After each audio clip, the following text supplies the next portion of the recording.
សូមជម្រាបសួរឪពុកម្ដាយទាំងអស់គ្នាដែលគាំទ្រនៅការលូតលាស់ប្រកបដោយសុភមង្គលរបស់កូនៗទាំងអស់គ្នាកាលពីវីដេអូមុនយើងបាននិយាយគ្នាអំពីសារៈសំខាន់នៃការលេងនៅថ្ងៃនេះយើងខ្ញុំនឹងនាំមកជូនលោកអ្នកនៅវិធានបទដ៏សំខាន់មួយទៀតដែលនឹងជួយជំរុញឲ្យមានភាពរីករាយក្នុងការលេងនេះនោះគឺថាមពលនៃការសរសើរពាក្យមួយគេនិយាយថាការសរសើរអាចធ្វើឲ្យត្រីឆ្លាមរាំបានជាធម្មតាឪពុកម្ដាយទាំងអស់តើកំពុងតែសរសើរកូនយ៉ាងដូចម្តេចដែរតើលោកអ្នកនិយាយពាក្យទាំងនេះចំពោះកូនជារៀងរាល់ថ្ងៃដែរឬទេដូចជាកូនប្រុសខ្ញុំអស្ចារ្យជាងគេឬពិតជាធ្វើបានល្អមែនទែនជាដើមការសរសើរគឺជាថាមពលដែលអាចឲ្យកុមារសប្បាយចិត្តនិងបង្កើននូវទំនុកចិត្តរបស់ពួកគេបានប៉ុន្តែតើលោកអ្នកដឹងទេថាសរសើរខុសពីការពិតដែលអាចបង្កដល់គ្រោះថ្នាក់ដល់កុមារបានដែរឬទេការសរសើរដែលពិតប្រាកដគឺជាថាមពលដ៏កក់ក្ដៅដែលអាចធ្វើចលនាដល់ចិត្តរបស់កុមារបានដំបូងសូមក្រឡេកមើលពីបញ្ហាទូទៅចំនួន3សិនគឺការសរសើរដែលមិនត្រឹមត្រូវទី1គឺជាការសរសើរដែលមើលតែពីលទ្ធផលដូចជាវ៉ាវកូនទទួលបានពិន្ទុ100កូនពិតជាធ្វើបានល្អមែនទែនការសរសើរប្រភេទទាំងនេះធ្វើឲ្យកុមារជក់ចិត្តនឹងលទ្ធផលហើយនៅពេលដែលពួកគេទទួលបានពិន្ទុ90ជំនួសឲ្យ100ដែលជាពិន្ទុដែលល្អផងដែរនោះពួកគេមានអារម្មណ៍ថាមិនទទួលបាននូវភាពឥតខ្ចោះឬក៏ខ្វះខាតនិងមិនល្អគ្រប់គ្រាន់នៅឡើយទី2គឺជាការសរសើរលើបុគ្គលិកលក្ខណៈគឺសរសើរថាកូនពិតជាក្មេងល្អស្លូតបូតមែន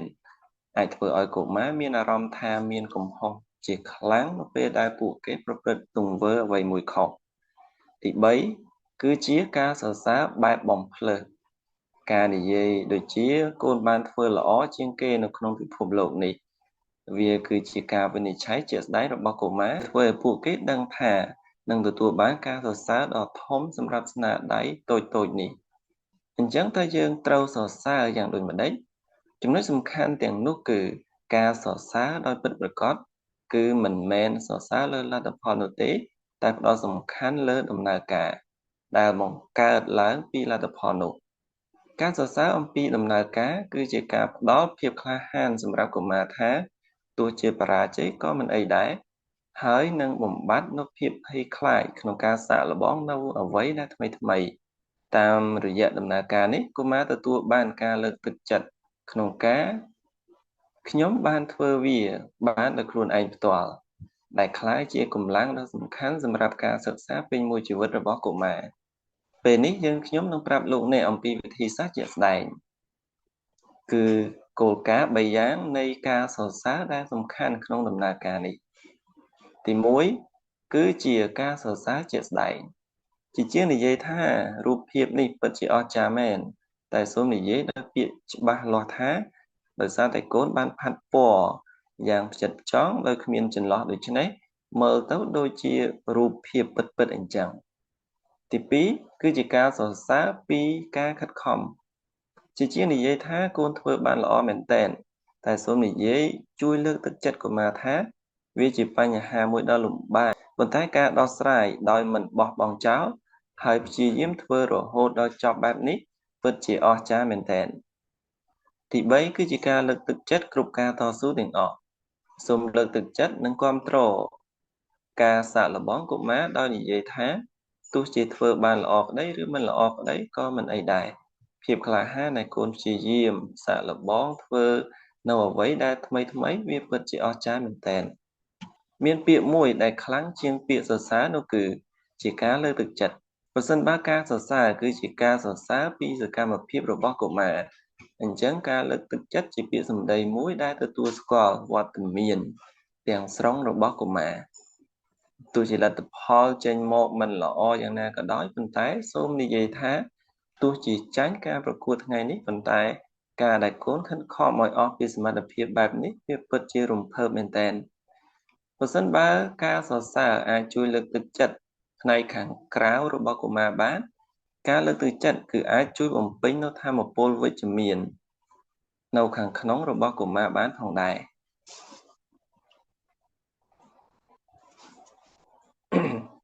ការសរសើរនិងការបញ្ចេញ ការសរសើរនិងបញ្ចេញថាមពលដ៏អស្ចារ្យដែលយើងធ្វើវាដោយស្មោះអស់ពីចិត្តនិងដោយចិត្តស្មោះត្រង់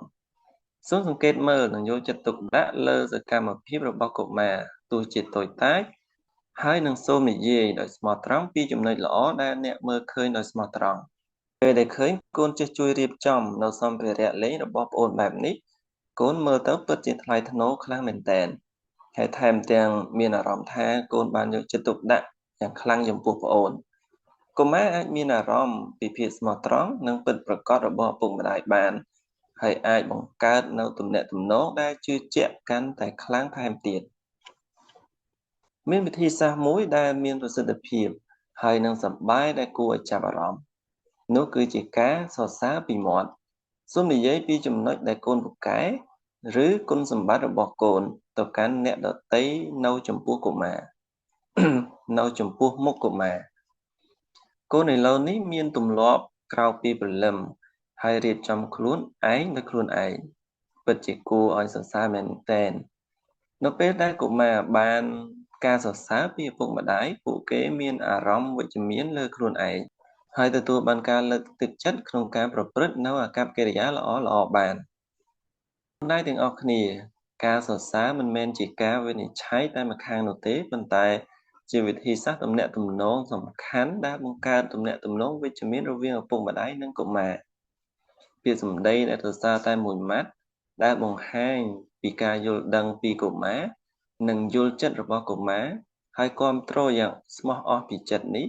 នឹងក្លាយទៅជាមូលដ្ឋានគ្រឹះដ៏សំខាន់បំផុតដល់ការលូតលាស់របស់កុមារចាប់តាំងពីថ្ងៃនេះទៅសូមឲ្យក្លាយទៅជាឪពុកម្ដាយដែលសរសើរនៅដំណើរការរបស់កុមារមិនមែនសរសើរលើលទ្ធផលរបស់កុមារនោះឡើយប្រសិនបើវីដេអូនៅថ្ងៃនេះអាចក្លាយទៅជាជំនួយដល់លោកអ្នកសូមកុំភ្លេចចុច like subscribe ផងវីដេអូក្រោយយើងនឹងរៀនជាមួយគ្នាអំពីប្រធានបទឲ្យកាន់តែច្បាស់លាស់ថែមទៀតអំពីប្រធានបទមួយគឺជាជាងនិយាយថានេះគឺដើម្បីតែកូនប៉ុន្តែសូមសន្ទនាជាមួយកុមារដោយវិធីសាស្ត្រសន្ទនាទន់ភ្លន់